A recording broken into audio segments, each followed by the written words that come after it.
Welcome to the Carnelian Sisterhood, where badass babes join forces to celebrate one another's vibrancy. We know empowered women empower women. The Carnelian Sisterhood offers a fresh and electric take on self-care, spirituality, sexuality, and other topics for the modern self-identifying woman. Join myself, your good facilitator, and the rest of your sisters here every week for your fix of high vibes and good times. I am woman. Hey there, it's your host Koko here once again on the Carnelian Sisterhood podcast. And today I wanted to share a bit about a topic that I have found deeply influential in my journey of recognizing my wounds, you know, what inner work I really needed to focus on, doing the shadow work, you know, integrating the shadow elements to become gifts so that I could leverage, you know, from my light self again. You know, tapping into that feminine energy for me was a big part of the wounds that I had to heal. All of this can really come from this one tool, which is why I just really wanted to share it with you all. And this is archetypal work. I began studying archetypes long before I began my education pathway to becoming an associate certified coach, and then was reintroduced to archetypal work in a few different areas of my education. And it just further proved to me that this is a super powerful tool. You know, it wasn't only just for me, it just is a really powerful tool for increasing awareness of self, of course, because we love that here, but also just having more of an awareness of how others show up in their lives in different circumstances, acting from, you know, a place of understanding and compassion with this awareness. For those of you who are brand spanking new to the world of archetypes, they are set patterns of behavior, essentially a role our brains decide to enact as a response to the world around us. So if we are living without conscious awareness for this role or archetype, this doesn't mean we aren't taking on these archetypes, or what I prefer to call mind styles. Rather, we're more than likely operating unconsciously from these mind styles and not tapping into or tuning into this wide variety of mind styles we can actually leverage off of. I really began to understand archetypes when I had just left a domestic violent relationship, and I felt myself existing in one facet, the victim. My spirit knew I was so much more than that. You know, I was an artist, an adventurer, and a dreamer too. But because I was operating without this conscious awareness, you know, that I am not my mind and I can step away from one mind style and operate in another that feels more authentic to who I am, I was lost in these feelings of victimhood and powerlessness. Hello, wounded feminine, right? And felt as though that was just who I am now. It was actually a blessing to find archetypal work when I did, because that feeling of, oh my God, this is me, I'm broken, and blah, blah, blah, was a thought pattern and emotional pattern and vibration that I was fucking residing in. And that shit sucks. You know, but like that corny saying that's super accurate, everyone is saying it, I'm the main character of my movie. I discovered through archetypal work that I was not doomed to live in that role. So let's get back into understanding the mind styles, okay? Plato even referenced archetypes as forms, almost like templates or blueprints that humans exist in. But it wasn't until the work of Carl Jung, who heavily influenced his work from his own spiritual background and the idea of the shadow self, that these archetypes became more commonly referenced as a tool for real personal development. Jung's philosophy was that our external factors and environment, including friends and family, school, or whatever else that creates stigmatized ideas of what is conventional, they begin to decorate our unconscious mind. These stigmas create mind styles in which we believe are appropriate to show up as in our relationships, in our career, or how we show up when we are emotionally triggered. However, Jung also theorizes that just because these mind styles or archetypal blueprints are what we've become conditioned or accustomed to, doesn't mean that these other mind styles don't exist within us or want to be expressed. This is what he refers to as internal tensions, aka suppressing the shadow. But the thing about suppressing anything is that usually it just doesn't work.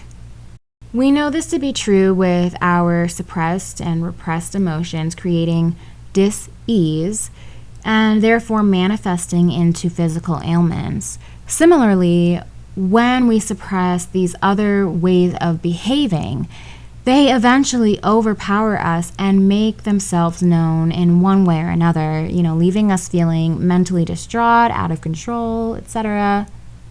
Jung develops an integration process that he called an individualization process, where a person may begin integrating these fragmented blueprints or roles we know as archetypes into the full awareness of our psyche and begin to restore feelings of wholeness. The process is very deep and transformational, but does require bringing conscious awareness to mind styles or aspects of self that we may deem wrong or shameful or harbor other intense negative emotions about. So if you're looking to dive into this work, I highly recommend doing it with a personal development professional who can assure you of your quote-unquote goodness and assist you in finding potent ways of integrating these traits into the lightness of your being. I'm not going to go too deep into the individuation process today, although I totally love diving deep into this topic. So if this interests you, please let me know that you're liking today's episode with a comment or a thumbs up if you're watching on YouTube. Instead, I'd like to focus our attention on some of the different archetypes we can work with and some of the ways that I like to work with them. So let's start with the basic archetypal list, okay? It's fucking huge.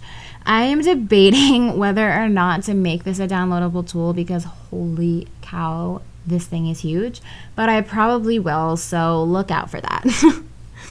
Anyway, this list is massive, which means we have our own massive selection of blueprints programmed into our being. Some of these may be conscious, others not so much. Going back to my unconscious awareness of the victim mind style I was operating out of, because I didn't have the conscious awareness at the time that I had all these other beautiful mind styles that I could lean into. These can be things like I mentioned, the artist, the clown, the analyst, the mentor, the narrator, the student, the scapegoat, the mystic. These are just to name a few off of my own personal list that I just dug up recently. And while some of these may seem like negative mind styles, just a little quick side note, that's a good way to begin accessing your mind style work, is looking at whatever harbors a negative emotion for you and begin exploring that. But every mind style has gifts and not so gifts within themselves. So, for instance, the clown to me is something I completely love tapping into nowadays after working from some serious opposition mind styles in the past. But to some people, that idea of being a clown is the fucking worst thing they could think of. Each their own, and through each's own, we are able to have this journey into our psyche and really understand what unconscious programming we have deep within our minds. But then we have some other ways of looking at the archetypes. There's, for instance, introverts and extroverts, or personality types. My favorites would be probably the zodiac. To me, astrology is just a fucking dope, in-depth world of archetypal work. And when you look at it that way, it opens up even more awesome astrology doors. But anyways, leading to the archetypes that probably brought you to this podcast is the archetypes of gods and goddesses. If you're not for the woo-woo, that's totally okay, because these different archetypal categories are just ways that we can identify these blueprints within our psyche. However, we love woo-woo here, so get with it. The first way to get involved with goddess archetypes is to work with ones that resonate with you. I always found myself deeply drawn to Greek mythology and the gods and goddesses of Grecian lore. But over time, I began branching out, studying other cultures and belief systems, and they would introduce me to these new archetypes in ways that, I would just never have looked at them before, and just deepen this practice of self-awareness even more. What I love most about working with mind styles through goddess archetypes is that it allows for a more compassionate, gracious way of approaching unconscious mind styles or shadow aspects that we are working to integrate into the lightness, the fullness, the embodiment of our being. For instance, Athena is goddess of war and protection, embodying very masculine energy traits. So when we know ourselves to be someone who is maybe combat ready or protective, we can cultivate awareness and realize that, this is where Athena's lessons can teach me. How can I divinely embody this combative, warrioress-like energy? A lot of these goddesses' stories have some qualities to them that make you want to go, ooh. But to me, these lores are passed down for this long because of their meaningful lessons behind them. The important part about this work is showing up with compassion for whatever presents itself. If you are showing up with a mind style that feels uncomfortable with you, sit with it. Sit down with it and ask it with openness. What do you need right now? What situations are bringing you out? What lessons do you need to teach me? What things might help you evolve? Give this aspect of self the gentleness and tenderness it desperately deserves after who knows how long of repression, right? Like, if you were being ignored for a decade and someone finally recognized you and was like, oh, you're a thing that exists, you wouldn't want them to be like coming at you all angry and upset. Like, that would just make this mind style shrink down in fear and shame and all that other stuff we covered it up with before. Until one day it's just gonna be like, no bitch, you see me now. And then you burn down a whole town, and we just don't need that. So once you've identified what goddess archetypes you want to work with, study them, hang out with their essence. If you notice yourself drawn to one, where would you find them? How would you chat with them? What kind of offerings do they accept? And then surround yourself with things of that essence that you'd like to access more of. An example for me, I work with lunar goddesses now. I love working with the Aphrodite archetype and understanding how to respectfully represent her essence. I love to have shells around my space and altar, placing salt in my baths to mimic ocean water in her honor, doing mirror work and eye gazing to understand my reflection through her delicate rose-colored lenses, to embrace the idea of softness, of grace, and prioritize the things in life that feel beautiful. So those are ways to begin working with your goddess archetypes, but play around, see what feels good for you and what sacred feminine energy you resonate with. How would it be to show up with that same divinity? What would it feel like in your being? Ways you can integrate different mind styles within goddess archetype work or just through mind style work is by understanding your psyche as much as possible with this compassionate awareness. A great way to do this is through dream work. No ego standing there in the corner like, but that couldn't be it, or what about that instead? Like, how are you going to deny your own brain when it's projecting flashes of symbols into your psyche for hours while you sleep? Like, you can't, okay? I am a huge lover of dream work, and actually thought about doing dream readings through the Carnelian Sisterhood when I first peeked open to the idea of TCS, but ultimately decided that I wanted this to really just be a place to hold space for women to process their stuff and transform into their goddess archetype, literally. Work is like a super highway to understanding what is going on in our mind that we may not be able to process through waking life. We can tune into these needs unmet within our psyche and understand different mind styles we may have unconsciously been operating from. Another way to integrate all of our mind styles into the forefront of our psyche is looking back in time through our lineage, our ancestral patterns. Who did these people before us show up as in the world?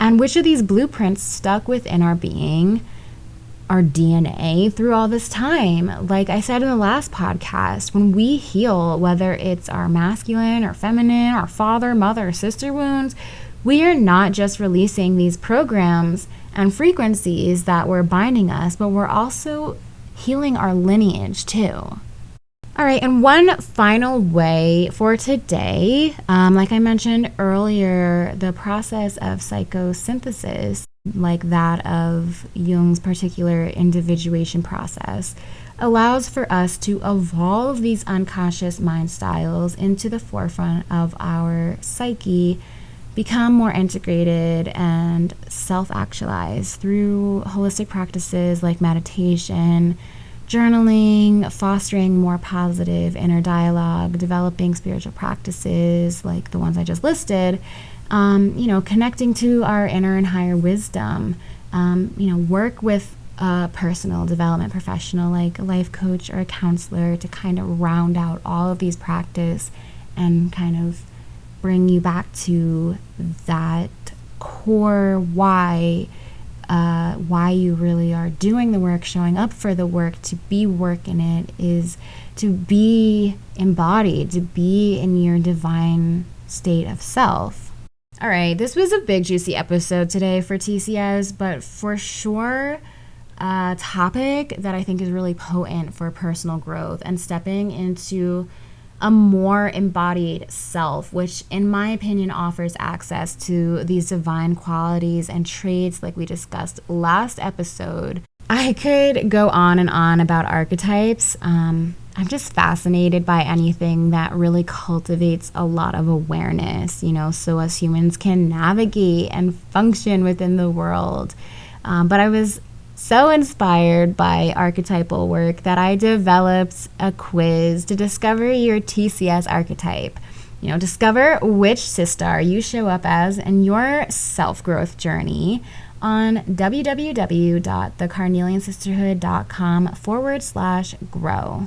You can enter your email, take a quick and fun quiz to discover which materials within the Carnelian Sisterhood website will be best to support you on your journey to self-actualization and divine embodiment.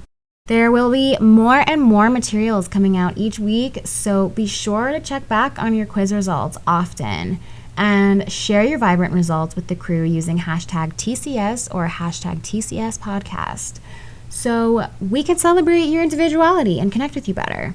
Next week, we are going to drop from our heads into our hearts and learn how to come from an authentic, compassionate, and soul-centered place in our everyday lives. I look forward to connecting with you more there, but of course, you can reach out to me anytime on the social platforms. Find all the links in the show notes. And make sure you let me know how you liked today's episode, again, using that hashtag TCS podcast. So I know I'm bringing you that good. Until then, stay cheesing for no reason. Much love to you all. Man, I feel like a woman. The best thing about being a woman is the prerogative to have a little fun. Girls, they wanna have fun. Oh, girls, just want I'm a woman, yes I am. Ain't nobody else can do it quite like we can. I am woman.